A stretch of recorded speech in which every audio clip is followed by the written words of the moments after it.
Okay, even if you don't have the document that I'm using, you can simply look at my flowchart and see if you can go ahead and create this code. We've made it as easy as possible. In other words, the code is right here. So it's much like our last example, but now we're going to set a couple of different variables, have slightly more complex processing, but it's really no big deal. Alright, what we want to do now is calculate an employee's pay. We're going to need to collect their name, their gross pay, the tax rate. Obviously this is a very simplified version.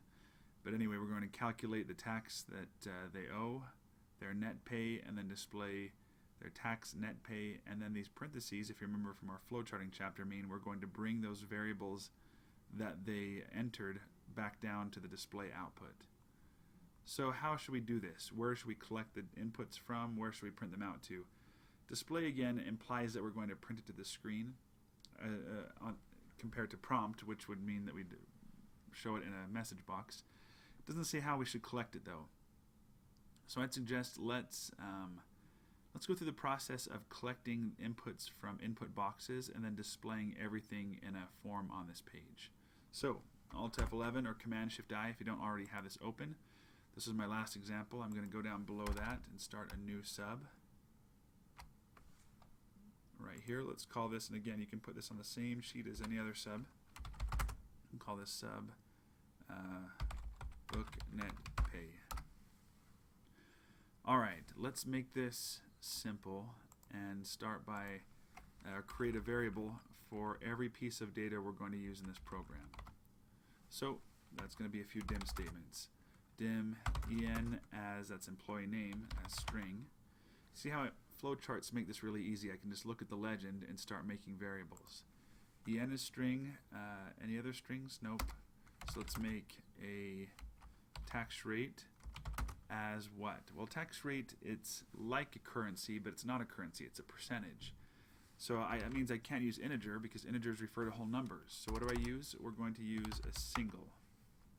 A single is a number with so many decimal places in it, and that'll work for tax rate. Then we have a series of currencies. So let's dim gross pay as currency, net pay as currency, and tax. This is the total tax paid, not the rate, as currency. Now, even though I put all these things on one line, that is not necessary. I could have put all 5 variables on one line. I could have broken everything up. I don't have to keep currencies together. I just do it to be organized. You can organize things however you want. Okay, next, let's remind ourselves of this input processing output model we learned previously. I'm going to put collect inputs, perform processing, output results. Whoops. Alright, so we have the variables declared. Let's go ahead and collect inputs, and I said we're going to collect them from message boxes. Since the last example we did them by collecting them from the worksheet, this will be a little bit different. Let's set employee name equal to, and we're going to call the input box function, which is in the VBA library, and we're going to pass into that function the question, what is the employee's name, question mark. Let's go ahead and copy this for everything else. So this is how we'll collect. Now tax rate, the flowchart defines tax rate as something given by the user. How do we know that? Well, it's because this data box here says input rather than input from setup. That implies the tax rate could be different for each user, as well as the gross pay, obviously. So although it seems in my mind that tax rate would be the same for at least most employees, it's not according to this flowchart. So we're going to collect it with an input box. So tax rate TR is what is the tax rate, and then lastly we'll ask for the gross pay. What is the gross pay? Let's make sure we rename that to the gross pay variable. So let's debug our program. F8 or Command Shift I if you're on a Mac. It's created all of our variables. Notice because en it knows is a string, it's given it double quotes. Everything else is a number of some type, whether it's currency or single, so it's all zeros there. F8 again, it's going to ask what is the employee's name? Homer Simpson. Now, notice that line is done being processed. Employee name has been changed to Homer Simpson. I set in the variable the results of the input box question. Okay, next one, tax rate. Let's say it's 20%, so 0.2. 0.2 is now down here as a single. Gross pay, let's see here, what does Homer make a year? We'll be kind and say he makes $120,000, and we'll say his gross pay for this month is $10,000. There we go.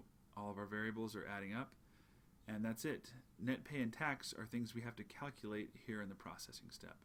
So let's stop the program and go to perform processing. So the formulas, if flowcharts are done right, it makes programming super easy. The formulas are given to us. No need to think through it. We just follow the directions we've been given in the flowchart. So far, we've performed this step. We've declared variables and collected inputs. So let's put in these formulas. Tax, which I didn't capitalize, it's fine, no big deal. This is going to be equal to gross pay times tax rate, just like it says in the flowchart. Net pay equals gross pay minus the tax we just calculated. Now this part's important. The reason why tax had to go first is so that we could use this variable that gets calculated down here in the next formula. Alright, so let's debug again. F8, employee name, Homer Simpson. F8 again, what is the tax rate? 20%. F8 again, what is a gross pay? 10,000. Alright, we've got the inputs. Now it's time to process net pay and tax. When I hit F8, notice tax was just processed. 20% of 10,000 is 2,000. Because tax has been calculated, now this, as I hover my mouse over it, see how it gives me a little tooltip and tells me what these things equal? It says currently net pay at this point, before this line is processed, net pay equals 0. That's because even though this line is highlighted in yellow, this line hasn't been processed yet. However, gross pay has been. It was set previously to 10,000. And on the previous line, tax was processed. It was set previously to 2,000. So when I run this line, I should get 8,000 for net pay, which I do. Okay, first two steps done. Collect inputs, performing processing. Now it's time to output the results.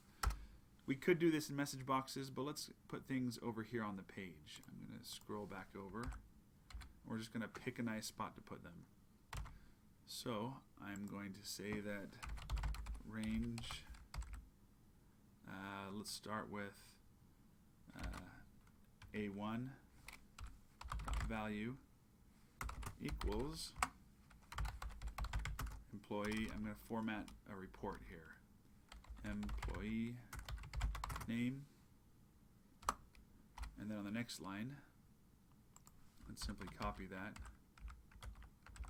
and say range B1, equals the actual employee name. Where is that stored?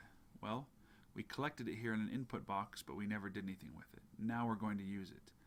If you look at the flowchart here, the parentheses around EN, GP, and TR imply that we're simply going to take what was input up here and return them back to the user down here. So we're going to take employee name just as we got it and return it to B1. Okay, next step, let's say, let's return gross pay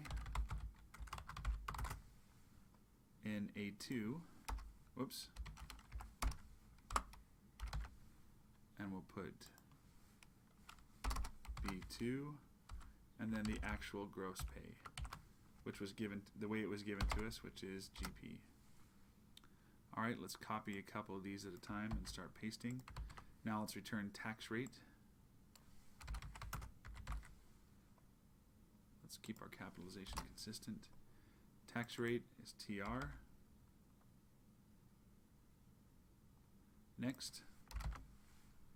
Oh, and let me change these. Oh, let me not get ahead of myself. So I don't want to put tax rate and TR in the same cells I just put gross pay. So let's move it down to row 3. Next, move down to row 4. Let's put their tax that they have to pay or that they owe, and that's stored in the tax variable. And then lastly, net pay in row 5.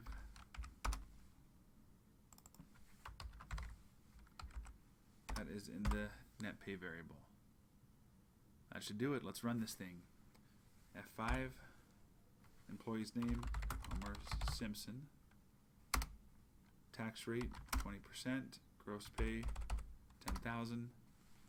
All right, let me scroll up the page to see if it worked. Oh, I've got some pound signs. That means I need to extend this out a bit. There we go. Gross pay. Oh, let me extend this one too. Gross pay employee name Homer Simpson, 10,000. Tax rate. Why did it end up as 0.2000003? That's a unique sort of an idiosyncrasy of the VBA compiler. We'll talk about it at a future time, but essentially that's 20%. Anyway, calculated tax, calculated net pay, results have been displayed, and that's it. Let's go on to our next example here in compound interest.